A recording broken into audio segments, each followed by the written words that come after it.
नमस्कार। साल 2026 फाल्गुन मास कृष्ण पक्ष में प्रदोष व्रत कब रखा जाएगा? प्रदोष व्रत के शुभ मुहूर्त क्या है? इस दिन प्रदोष काल पूजन का क्या समय होगा?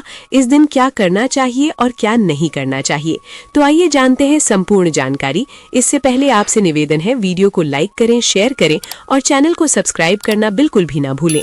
प्रत्येक मास के कृष्ण पक्ष और शुक्ल पक्ष की त्रयोदशी तिथि के दिन जब भी प्रदोष काल का समय प्राप्त होता है, उस दिन प्रदोष व्रत को धारण किया जाता है। प्रदोष व्रत में विशेष प्रकार से भगवान शिव और माता पार्वती का पूरे विधि विधान के साथ पूजन करना चाहिए। साथ ही शिव परिवार की पूजा करनी चाहिए। इससे व्यक्ति के सभी प्रकार के दुख और कष्ट दूर होते हैं। प्रदोष व्रत रखने से 100 गायों को दान करने के समान पुण्य फलों की प्राप्ति होती है तथा जिस दिन भी प्रदोष व्रत पड़ता है उस दिन के प्रदोष व्रत का अपना विशेष महत्व माना गया है। प्रदोष व्रत अगर रविवार के दिन पड़े तो इससे आयु तथा आरोग्यता की प्राप्ति होती है। सोमवार के दिन हो तो इससे अभीष्ट सिद्धि की प्राप्ति होती है। मंगलवार के दिन पड़े तो इससे रोगों से मुक्ति और स्वास्थ्य लाभ की प्राप्ति होती है। बुधवार का प्रदोष व्रत सभी कामनाओं को सिद्ध करने वाला होता है। गुरुवार के दिन अगर प्रदोष व्रत आए तो इससे शत्रुओं पर विजय की प्राप्ति होती है तथा शत्रुओं के विनाश के लिए ये व्रत धारण किया जाता है। शुक्रवार प्रदोष व्रत धारण करने से सौभाग्य और स्त्री सुख के लिए शुक्र प्रदोष का व्रत रखा जाता है। वहीं अगर शनिवार के दिन प्रदोष व्रत हो तो इसे धारण करने से संतान लाभ की प्राप्ति होती है।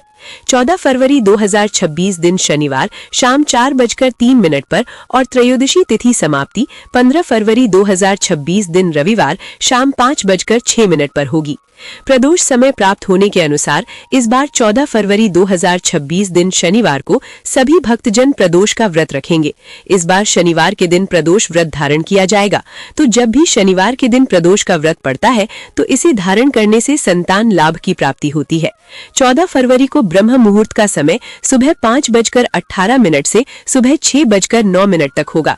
सूर्योदय का समय सुबह 7 बजे और सूर्यास्त शाम 6:10 पर होगा। राहु काल का समय सुबह 9:48 से सुबह 11:12 तक रहेगा। राहु काल समय के दौरान कोई भी शुभ कार्य या नया काम नहीं करना चाहिए, इस बात का ध्यान रखें। प्रातः काल पूजा का शुभ मुहूर्त सुबह 5:43 से सुबह 7 बजे तक रहेगा। प्रदोष काल पूजा का समय शाम 6:10 से शाम 8:44 तक होगा, जो कि 2 घंटे 34 मिनट का समय होगा। नक्षत्र पूर्वाषाढ़ा है, जो कि शाम 6:16 तक रहेगा। इसके बाद उत्तराषाढ़ा नक्षत्र रहेगा। योग सिद्धि होगा रात्रि 3:18 तक। उसके बाद व्यतिपात योग होगा। जो भी भक्त प्रदोष व्रत धारण करते हैं उन्हें चाहिए कि त्रयोदशी तिथि के दिन प्रातः काल उठकर नित्य क्रियाओं से निवृत्त होकर स्नान आदि करें, शुद्ध वस्त्र धारण करें। व्रती को मन में ही भगवान का पूजन के लिए संकल्प लेना चाहिए। आज मैं प्रदोष का व्रत धारण करने जा रहा हूँ या करने जा रही हूँ। इस प्रकार से भगवान से प्रार्थना करें, ये व्रत मेरा निर्विघ्न पूरा हो, हमें पुण्य फलों की प्राप्ति हो। आपके मन में जो भी इच्छा हो, जो भी कामना हो, वो भगवान शिव जी से कहें और इस दिन भगवान का सुबह के समय में और विशेष प्रकार से प्रदोष काल के समय में भगवान शिव जी का पूजन करें। जब भी भगवान शिव का पूजन किया जाता है तो साथ में शिव परिवार का भी पूजन करना चाहिए। तो पहले भगवान गणेश जी का पूजन करें, इसके बाद पूरे शिव परिवार की भी पूजा करें। फिर भगवान भोलेनाथ का पूजन करें। इस दिन पूरे विधि विधान के साथ भगवान का जल से अभिषेक करें, पंचामृत से अभिषेक करें, शुद्ध गंगा जल से अभिषेक करें। भगवान को पीले वस्त्र या सफेद वस्त्र अर्पित करें। इसके बाद अक्षत, चंदन, पुष्पों की माला अर्पित करें। भांग, धतूरा, शमी पत्र, बेलपत्र भगवान को अर्पित करें। जब भी बेलपत्र भगवान को चढ़ाते हो तो 3 पत्ते वाला बेलपत्र होना चाहिए। उस पर राम का नाम लिख के या ओम नमः शिवाय लिखकर भगवान शिव जी को बेलपत्र अर्पित करें।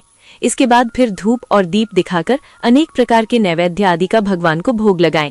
मुख शुद्धि के लिए पान पत्र, सुपारी, लौंग, इलायची के साथ में अर्पित करें, दक्षिणा चढ़ाएं और फिर प्रदोष व्रत की कथा का श्रवण करें। भगवान शिव जी के स्तोत्र, चालीसा आदि का पाठ या श्रवण करें। शिव जी की आरती और निराजन करें। इस प्रकार से व्रत को धारण करें। व्रत का पारण जो कि अगले दिन सूर्योदय होने के बाद किया जाता है। इस व्रत को दिन रात उपवास रहते हुए धारण करना चाहिए। ये संभव ना हो तो आप एक समय फलाहार ग्रहण करके व्रत को धारण करें। व्रती को व्रत के दौरान शुद्ध और सात्विकता का पालन करना चाहिए, ब्रह्मचर्य का पालन करना चाहिए। तामसिक वस्तुओं का, नशीले पदार्थों का सेवन बिल्कुल भी नहीं करना चाहिए। इस दिन ओम नमः शिवाय मंत्र का अवश्य ही जहां तक हो सके, जितना भी बन सके जप करना चाहिए। भगवान के चरणों में अपना मन लगाना चाहिए। इससे भगवान शिव जी अपने भक्तों पर अति प्रसन्न होते हैं और अपनी कृपा प्रदान करते हैं। तो दोस्तों, उम्मीद है जानकारी आपको बेहद अच्छी लगी होगी। अगर अच्छी लगी है तो वीडियो को लाइक, शेयर और चैनल को जरूर सब्सक्राइब करें। हर हर महादेव।